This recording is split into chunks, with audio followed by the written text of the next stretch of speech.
Now, as I mentioned, we have an amazing conversation lined up that kind of fits the nexus of two themes.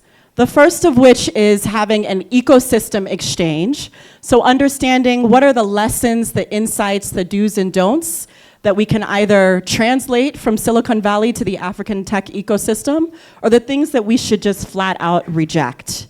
The other theme that Jem mentioned is that of diaspora engagement. So several folks on this panel have one foot in either geography, they split their time, or they are representing institutions that are either based here in Kenya that are actually based outside of the continent. So just to get a sense of who is in the room, I'd like to do a quick poll so my panelists as well know who we're talking to. So raise your hand if you are physically based in an African country on the continent for the majority of the year. Okay. Raise your hand if you are physically based outside of the continent in the US, Canada, Australia, or anywhere in the EU.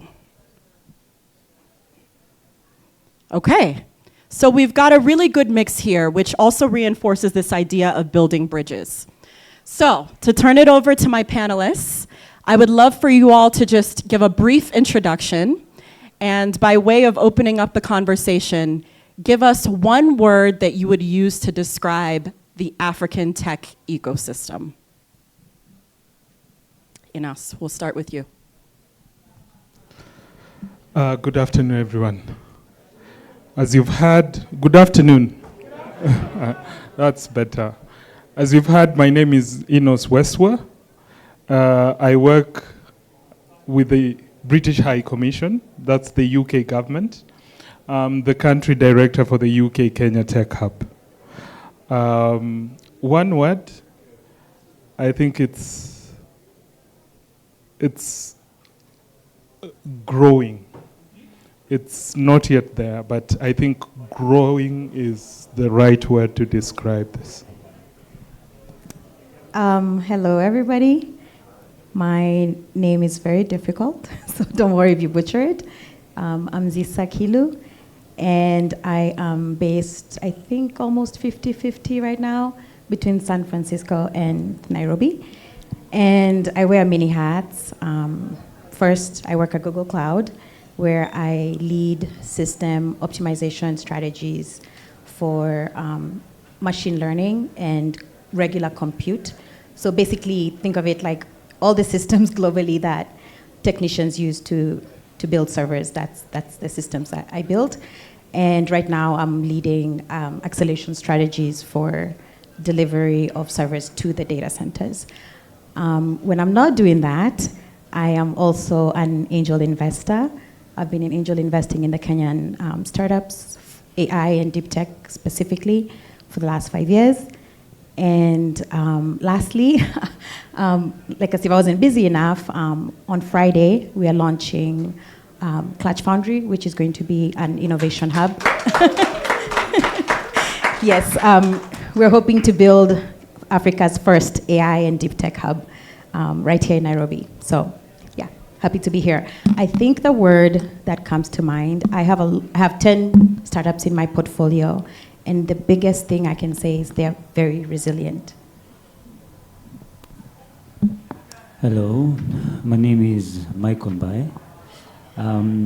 I've been told not to say I work for the French government because I sound like just James Bond, but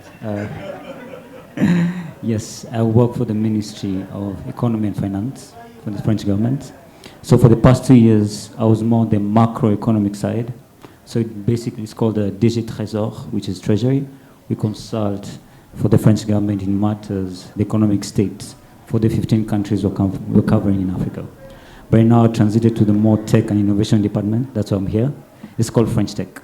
And we're the cool guys. We are based at Station F, which is the biggest startup campus in Europe, really, right? So I'm based here 100% of the time. Of course, I'm going to talk about what we do as we go on. One word is lean building. That sounds like 2 words, Michael, but we'll give it to you. Hyphenated. Hyphenated, It's a lean compound word. building. It's a compound word. It makes sense in French, yeah. Thanks, Michael. Hi everyone, my name is Juno Kal. I like to think of myself as a translator. So I'm a lawyer according to the Law Society of Kenya, but I work at the intersection of tech and policy. So I work at ICANN, which is the Internet Corporation for Assigned Names and Numbers. We manage the technical side of the internet. So the fact that the internet is working for you, you're welcome. It's thanks to us. But we manage domain names, IP addresses, all those resources that enable and facilitate the internet. But I speak as a practitioner in the ecosystem and in the space. One word for me, optimistic. Excellent, excellent. So thank you all so much. So just to summarize some of the words that we've heard: growing, resilient, lean building, hyphenated, and optimistic. And I want us to keep those 4 words in mind as we continue the conversation. Very quickly, my name is Rachel McCauley. I'm a principal at the Draper Richards Kaplan Foundation. You heard from my colleague Mobila earlier on one of the panels. We are an impact-first venture philanthropy fund, and we invest in early-stage ventures across the continent. I myself am Liberian. You can tell from the accent. I've spent a lot of time in the US, and I've been here in Kenya for 3 years. So, my dear panelists, there have been a lot of trends that have been going on in the African tech ecosystem, many of which have been borrowed from what we know in Silicon Valley. So this is not a question that you were able to prepare for intentionally, but I want you to think about what is the biggest trend that you've identified or seen here on the continent that we should flat out reject, that has not originated here?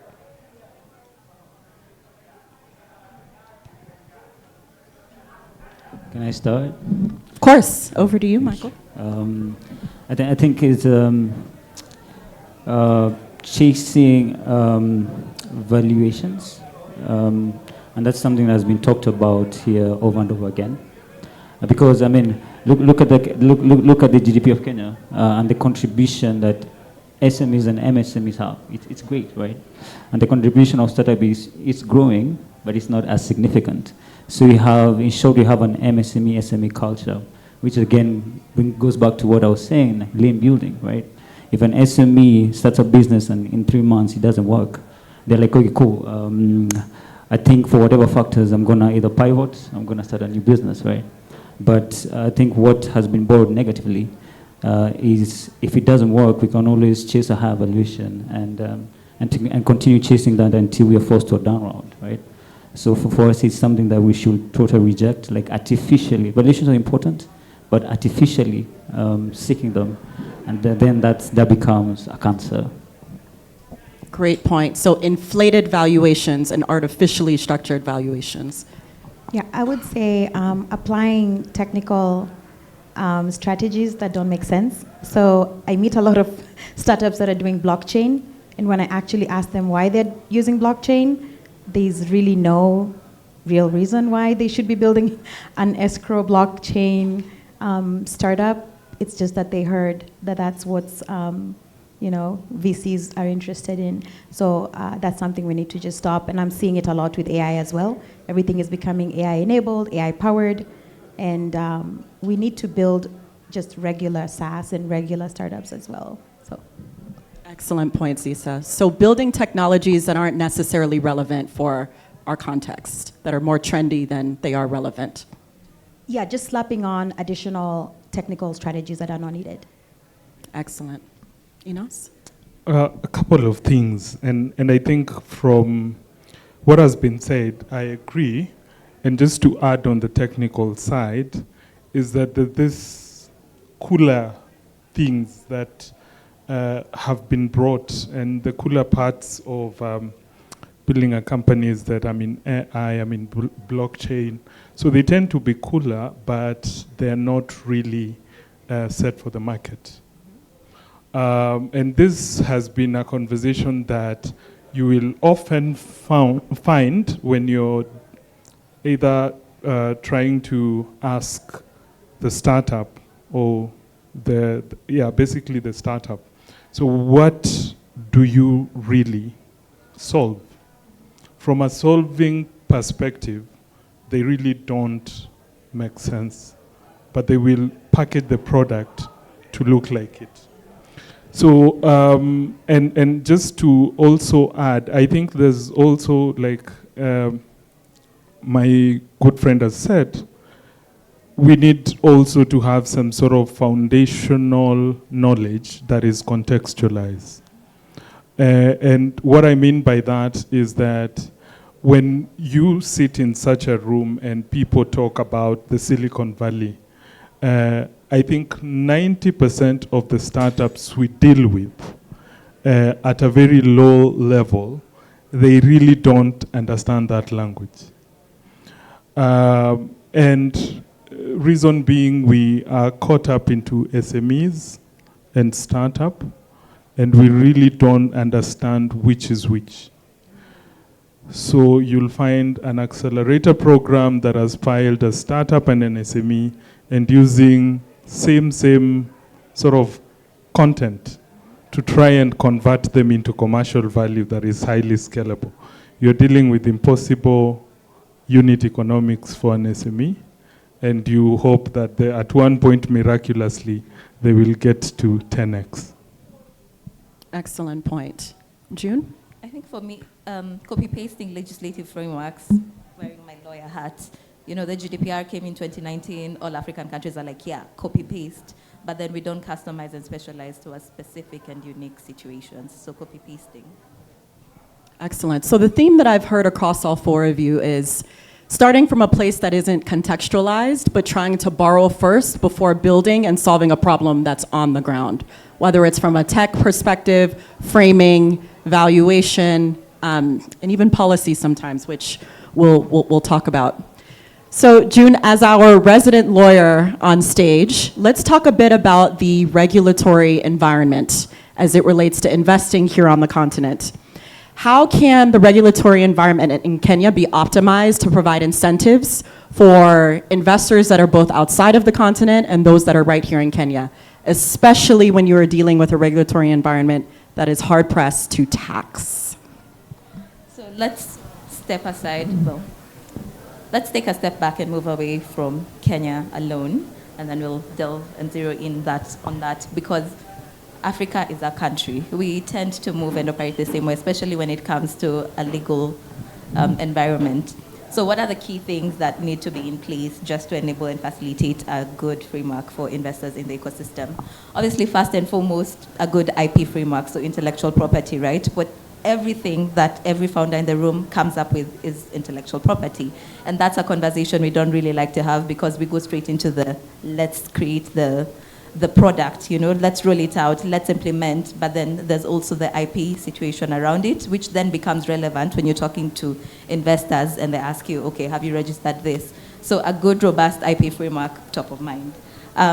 Data protection and privacy, that's become a big conversation over the past several years, particularly as we're building AI-enabled, AI-generated solutions, the data that you're using to build to put up the models or to build up the different solutions, that's at the core of it. So that's a big conversation currently happening. It's moving along really well across the continent. The only problem we're having is the gap between implementation of what the rules and the laws say vis-a-vis what needs to be done and what is trying to be mitigated against.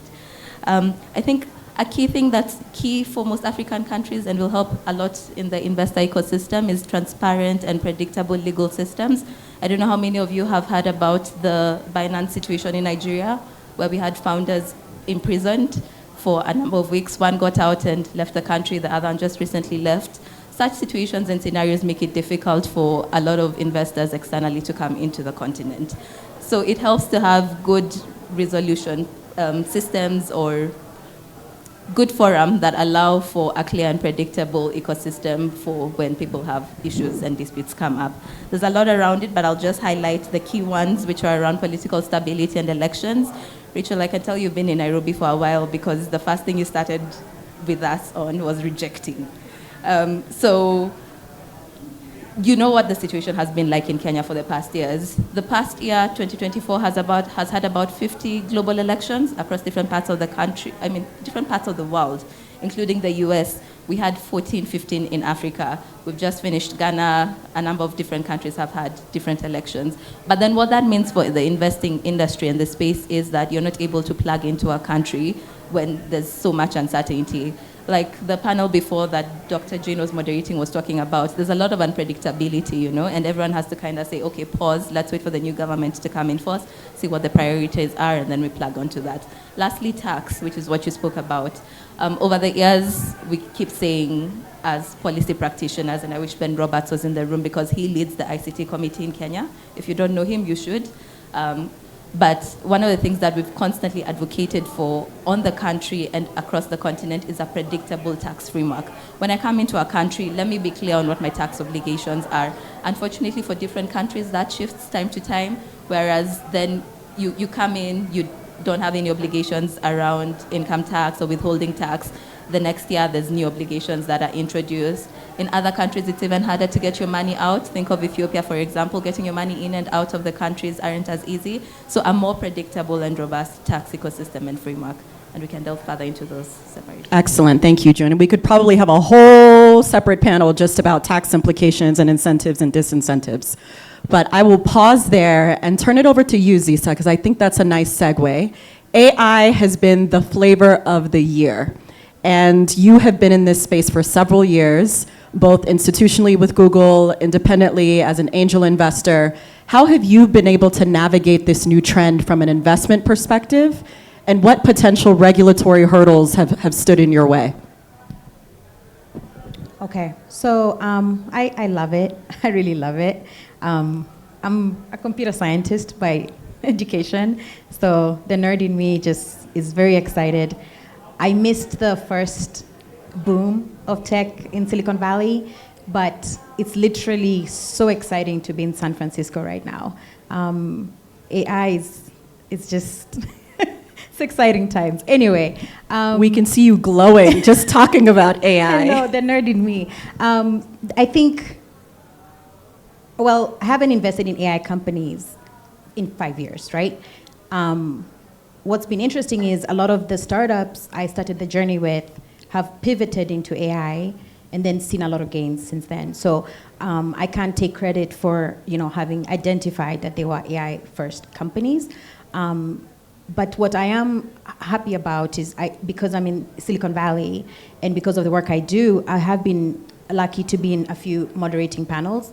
I was in the AI Infra Summit. I was at Gen AI Summit as well, and I'm getting exposed to the folks who are building the frontier stuff. They're doing graphical neural networks, knowledge graphs, all these exciting cutting edge things, SLMs.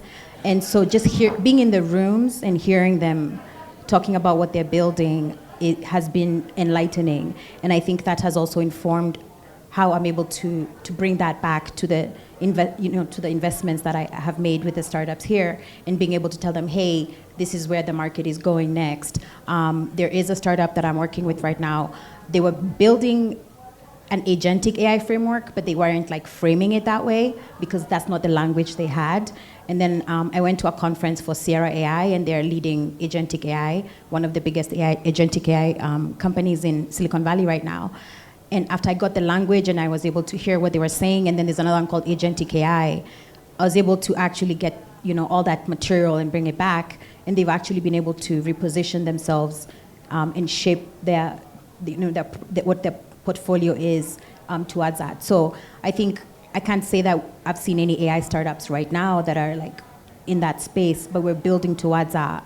And being able to bring back very early what we're seeing has been very helpful. What has been a hindrance has been, I don't think I have any, I don't have an answer for that. I don't think I've seen any hindrances. A lot of startups here are eager and ready and hungry, and it's just about enabling them, I think is what we need to do, yeah.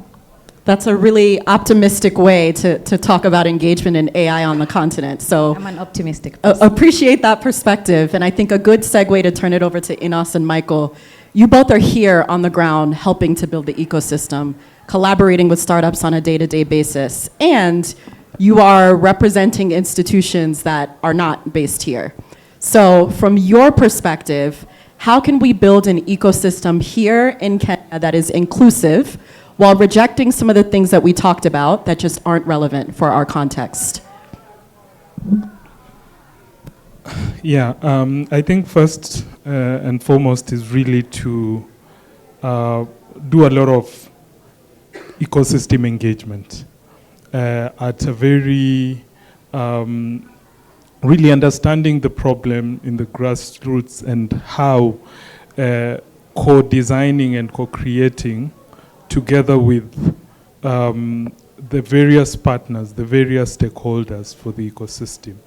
And here I'm just talking about, of course, for the ecosystem, we have quite a number of players. We have universities, we have ESOs, we have DFI, and so I represent a DFI as well as a hub, and what that means, like from the conversation that has been here earlier, they said 70% of this sort of funding is coming from DFI. And you see, that's a big part of the funding for this ecosystem. It can either misdirect the ecosystem because of the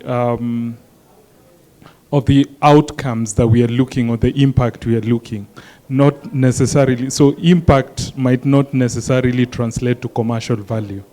And the startup needs to actually balance in terms of what is the conversion rate of the commercial value, of the ideas to commercial value at the end of the day. And when you look at most of our, at least from a programmatic level, what we also look at is data and evidence.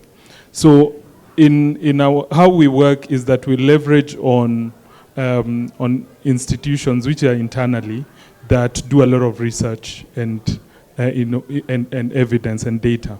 So it's called the East Africa Research and Innovation Hub, which have an evidence fund. So basically we deploy a lot of studies to really understand what is the real problem. And then we go ahead with a lot of programmatic approach, but also we look at the local partner. So we highlight the local partner who are better placed, and I know some of them are actually in this room, the local partners, but from a data and evidence perspective and using local partnerships. Excellent, excellent. Thank you, Inas. Michael, what's happening in the local ecosystem? Now, what I believe is that the quality of founders will make or break an ecosystem. And that is something that we take very seriously as French Tech. And as I explained, our headquarters are at Station F, which is the largest incubator in Europe. And this is where we take founders through a rigorous, there are 30 programs really, so that every founder can find themselves in with a very rigorous admission process, right? So this is a kind of something you're borrowing from that context. And here what we do, one of the programs we have been running is called CEO Talks, right? So we get CEOs of successful startups at any stage, right? From Series A upwards. And we get, we go by domain. Like last time we did health tech, right? So we get them to a panel like this, and then we get health tech founders or soon-to-be founders, and they ask precise questions, right? And then we have follow-up sessions between these founders and the successful startup CEOs, right? Because these CEOs who have built in Africa for Africa are able to explain in detail and contextualize everything, right? One of the other programs, and this is the last point that we'll be running, that we want to run, and which actually goes to my second point, is on venture capital studios, right? So venture capital studios done well are actually extremely significant in such contexts. For example, take an example of a venture capital studio, Britam, right? So Britam is in 12 countries. So they've been running for the last, 10 plus years. So they have contextualized knowledge of the problems they're facing. So when they establish a studio that actually Shiko Guitar will help establish, they can call on founders and they can explain a precise problem. They can fund using R&D money, and they can give market access. So when these programs are successful and they run well, then we get founders that are being trained with the real use cases, right? And because it's commercial capital, then we avoid the trap of falling into generating grant entrepreneurs in different ecosystems, right? So rigorous training with particular market study cases and a market that is ready to take on the product, right? So that's something we want to develop more, because we believe that will tie with our ethos that the quality of founders is the most important asset or piece in an ecosystem. Excellent. So what I've consistently heard between the two of you were making sure you're providing the right kind of support to founders that's relevant, making sure that there are data-driven kinds of support. So to your point around using data-driven insights and analytics around the problem that founders are trying to solve are two key things for us to be supportive in this ecosystem. So I want to pivot slightly to a very big, I say problem in air quotes because it's an opportunity as well that we have on the continent given the population boom and given how young our population is. So job creation. So I want you all to reflect on how, from your perspectives, how can we enable more job creation in the tech ecosystem here on the ground? So, and the other thing that I also just needed to mention is that from what we also struggle with, are market access. I know it's been emphasized, I think, from attacks from a policy level, but looking at what the Silicon Valley has to offer, the US is such a big market.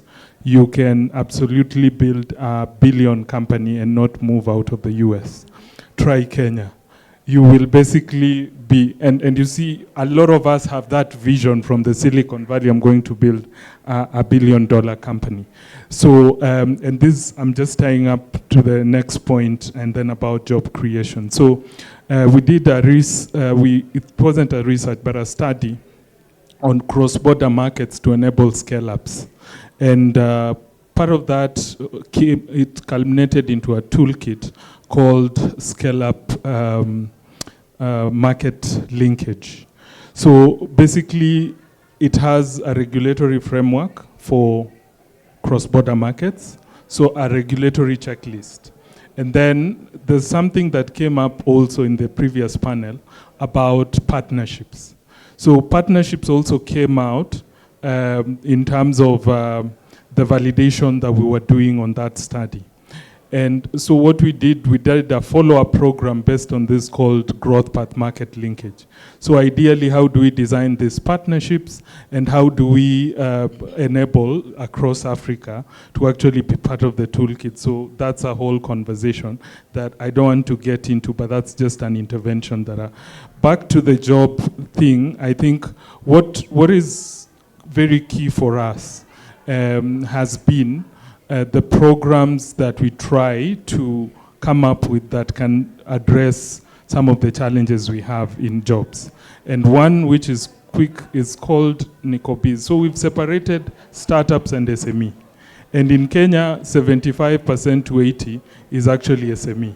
So you need to actually address both because they both have a place. And so the SME, it's a direct thing in terms of creating jobs. By, like, how do you convert talent into really solopreneurship and all that? For startups, you also just need to address it differently. Yeah. Excellent. So, Zisa, over to you. So allow me to talk my book. Clutch Foundry, our vision is to build more startups and to support the startups that are here to scale and foundationally engineering foundation to be correct, because then once they do the foundation correctly, they do the legal correctly, which are all these services we're going to provide in the house, they do the tax correctly, they scale, they hire more people, I work at Google, and we have this thing called eat your own dog food. Before we take anything to market, I know we have some market failures, but we actually do try to internally use the product extensively. I'm seeing the Googlers nod. I think that we need to have that same concept as Africans. We've cried and nobody's coming to save us, and we just have to get to the point where crying is done, and now we just have to do the next thing, which is building our own startups and being our own employers. The jobs are not going to come from somewhere else. They're going to come from us. And I think when you look at the parents' generation, they did a good job about growing companies. They were the ones who built the companies that you see today. But I feel like our generations haven't done a very good job about that. And so I'm hoping that Clutch Foundry and other innovation hubs move big into building bigger, more robust, bolder solutions, bolder startups. We go away from doing apps and start building systems and system-based solutions, because that's, I think, the only way we're going to actually be able to grow. And the growth has to come from us internally. So, yeah. Excellent. Thank you, Zisa. June, job creation. Tell us. I was actually going to say Ntisa said it all. And your name is not hard to pronounce. But value creation, right? Like you said, it's a whole ecosystem and everyone has a part to play, right? So if you have a good environment that's regulatory friendly, there's a whole ecosystem that allows for investors to come and put money in, then it's for the investors to put the money in, yes, for the founders to build the solutions, but then that's how you create value, because at the end of the day, and that's how you create space for work, for people to come in, because you're building a product or a solution that people want to buy, hopefully, and get value from, right? And that's how the ecosystem keeps moving. And I love what you said about building for ourselves and moving away from the voyeur narrative that we've had for a long time for Africa. One of the things that we try to have conversations around now is show me the money, where's the money? There has to be more, and no shade to impact investing, but even then, there's still the investment aspect in the impact, right? So there's social enterprises, but there's the enterprise aspect and the social. So at the end of the day, it's a socioeconomic world. We run on money and capitalism. The only way to create jobs is by creating value. Excellent. Thank you. Michael, job creation. And I think, as I mentioned, like for 2 years, I was analyzing the macroeconomic situation in 15 countries we're covering. And one report I remember writing just last year was like 50% of the population living in Eastern Africa and the Indian Ocean islands moved from one place to another on foot. I'm just quoting this particular statistic to say that there's no shortage of problems to solve, which is a good thing. And just link that to say that that automatically says that we can create as many jobs as possible. So the issue then comes at the mindset level. Because, I went through the 844 system. I never studied in France. I only did that at university, right? So I know that we are kind of trained, to look at jobs in a certain way that is very fixed. And when you're talking to Gen Z or Gen Alpha, and you have a person living off content, for example, right? Living off a job that could not have been foreseen 15 years ago, So I think it's, I'll just add on to what my co-panelists have said and say that we also have to undergo or to foster a mindset change of seeing what a job is in this new digital age, and stop seeing a digital progression as an enemy, but as a friend. Absolutely. Thank you so much. I think we can take one or two questions from the audience. All right. Hello. Thanks for the panel. It's really, really helpful. One specific question about an ecosystem issue that we face a lot, and I should say I'm on the exco of a Kenyan startup called Chapter, is senior engineering talent. In a more mature market in terms of tech like the US, there's a lot of corporates that can hire in junior talent, apprenticeship them up, and then they become senior. We have lots of programs here, lots of junior talent. Ajira Digital and all these are producing all this junior talent, but we don't have a year or two as a startup of time and resources to train them up. And then if the few senior talent that are there, they get soaked up, by the Googles and Microsofts that come in, like, what are you doing on this issue? Do we have any ideas of how to address it? Can I take this Great one? question. Let's take the second question, and then we can turn it over to you all to address them. I think there was a second question. So the question about senior technical talent. Yes. Hello, Leonard, my name. And I did found ESO in Germany, and I wanted to ask how we as a diaspora ESO can bring benefit back to the African innovation ecosystems, in your opinion. Yeah, actually, I guess I'll be answering both questions with the one answer. So I think we've not done a good job of explaining to Kenyans what we're doing on the other side. In 2016, I was in Dallas, and there's quite a few of us, actually, who are senior engineers in senior cybersecurity, and we have VPs and all these people.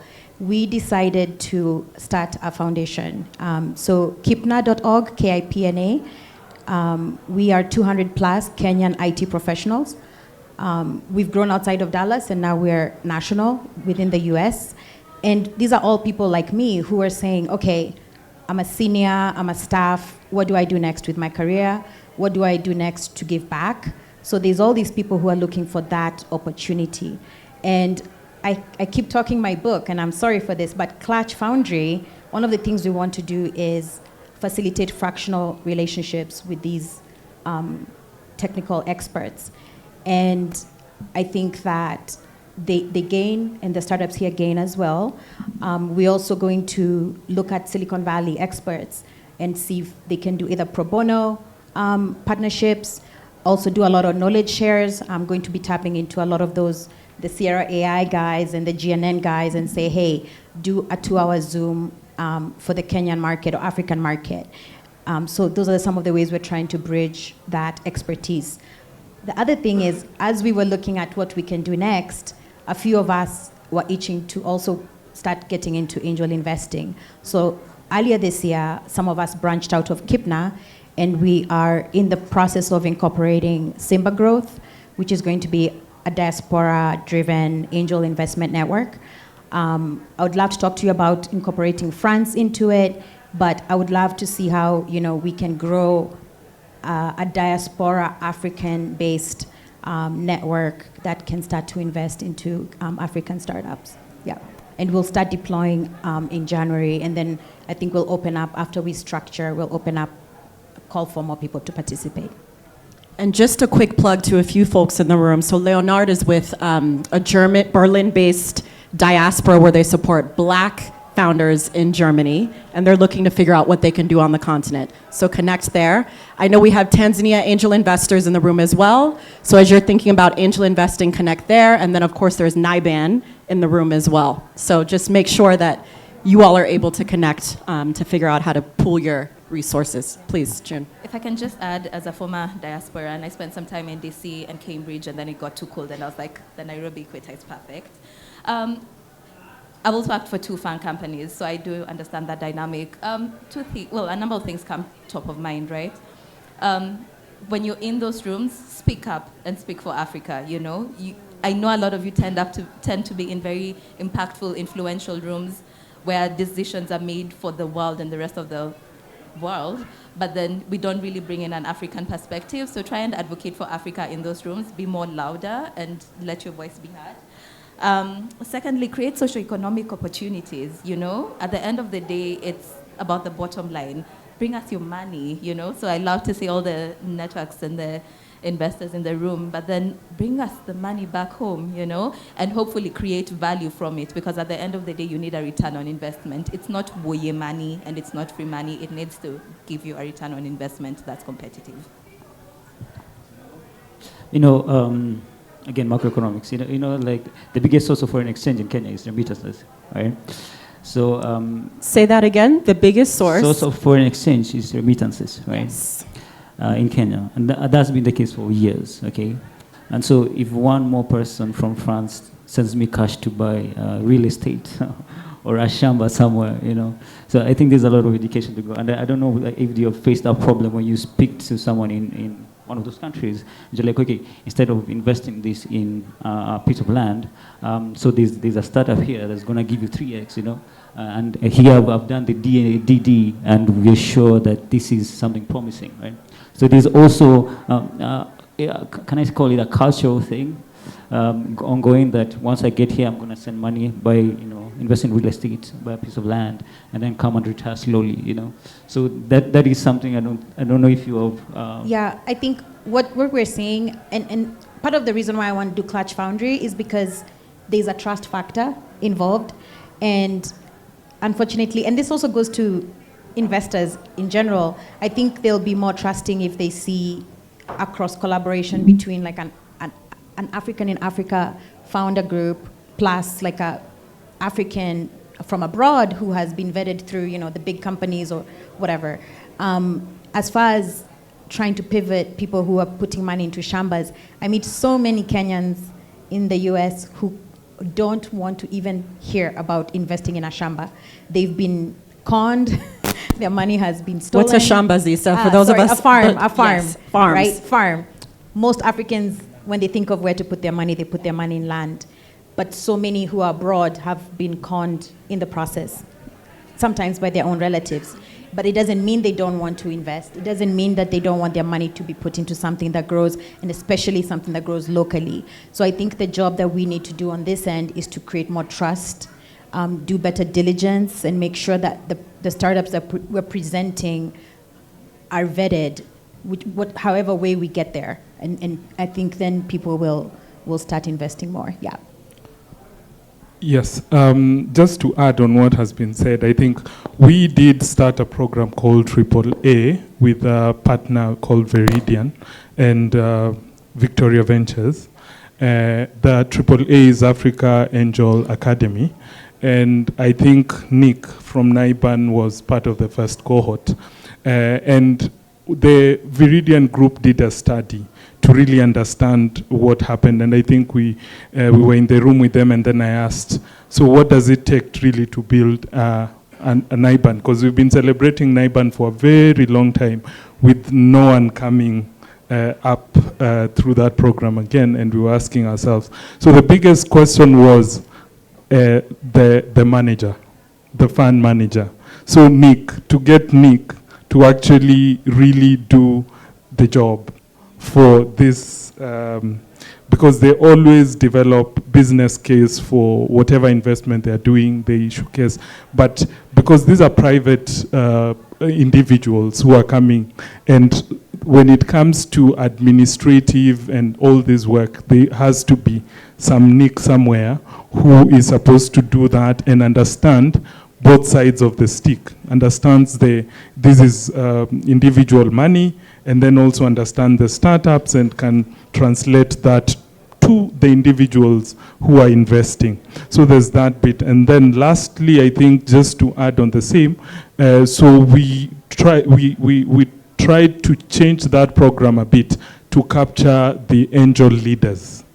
So we are calling it the Angel Leaders Program, basically to look for who are the leaders who can pull everyone together and make it happen, because there's a real gap for the angel leaders. For the other tech talent, senior tech talent, I know that's a big challenge, but we actually have like 3 work streams. One is access to talent, access to market, and access to finance. So the angel is under finance, the market, I've talked about it, but the talent specifically, other than the senior tech or the senior tech experts, we are also having a gap for serious venture builders, the visionary who can build that venture to the next level.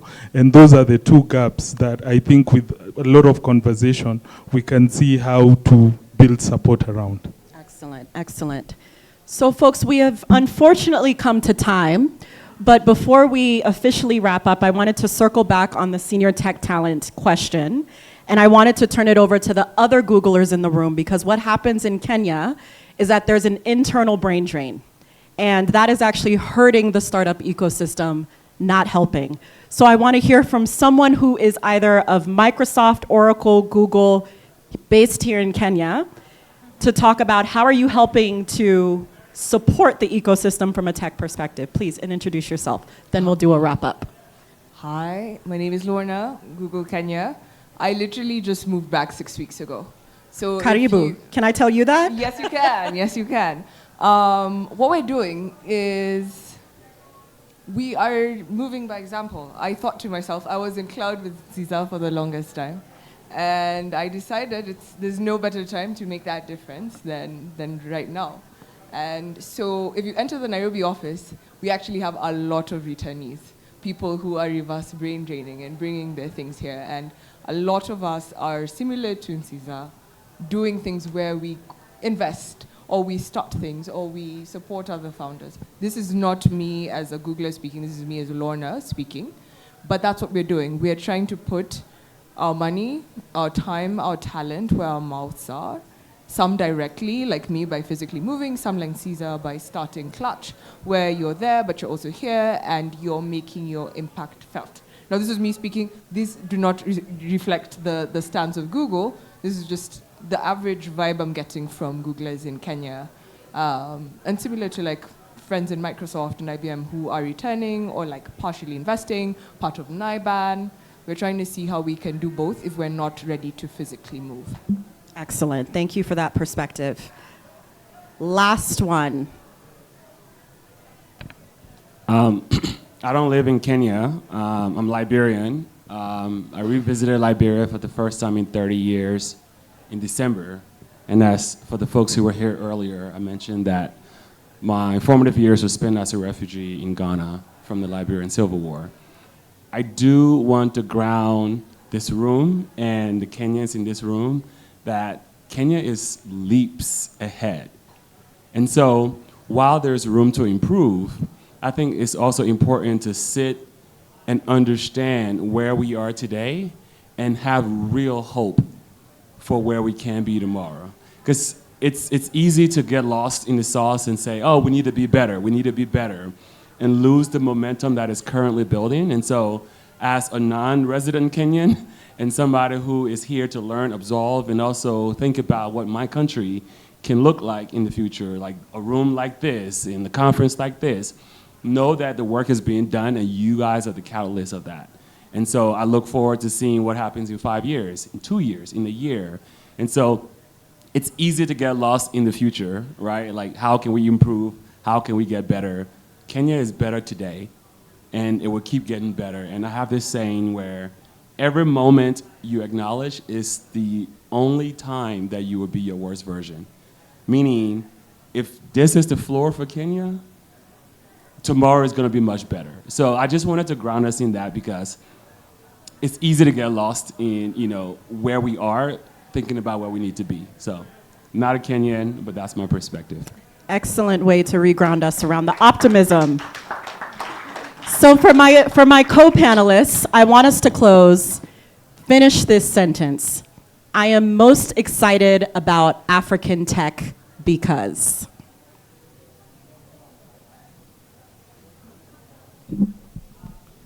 Because there is more collaboration than before in the ecosystem. And we seem to be getting things right for the first time. Thank you.